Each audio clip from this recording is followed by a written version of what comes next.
Hello and welcome to Native Speakers Academy's Underground Education. My name is G and I am your host. This is a short digital media netcast in which we look at different issues related to education, schools, society and learning in general. And our aim is to highlight ideas to empower you to take more control of your own life. Today's article is entitled Censorship Should Be a Four-Letter Word. It was posted on the internet by James G. Fabiano, and we discovered this on the futureofeducation.com website.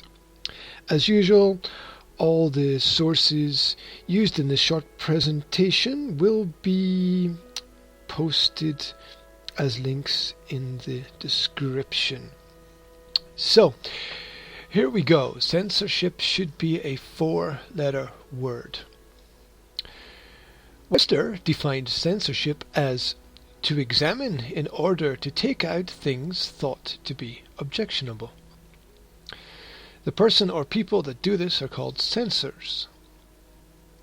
These are officials who check writing, movies, or even art to take out things thought by the censor as being objectionable. The question here is, what is the definition of objectionable? Going back to my tattered Webster dictionary, I discover that objectionable is defined as a reason for a feeling of disapproval. Being objectionable leads to the opposition of what is deemed objectionable. My first question is, by whom? This would have to be the censor, who is defined as being the official who takes things out that he deems to be objectionable.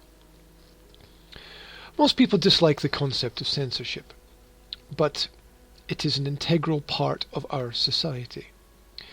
Recently, one of the stars of Duck Dynasty, I believe that's a TV show. I don't have a TV, so I'm not 100% sure. But recently one of the stars of Duck Dynasty made homophobic comments in an interview. By the way, I've never watched the show and have no idea as to why anyone would watch any type of reality show.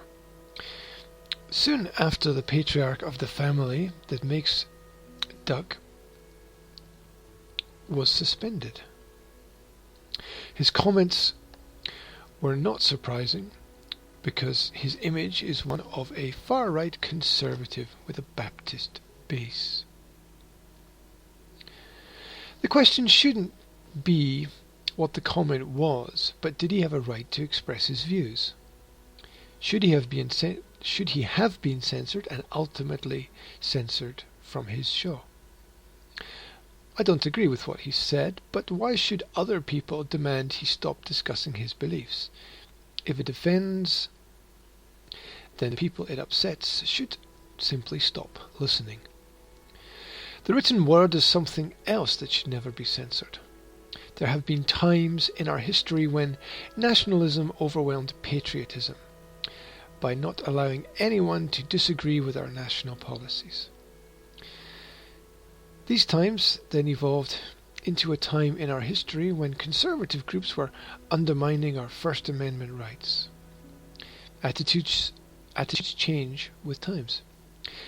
No one should be told how he or she could express him or herself, and no official should determine what is objectionable.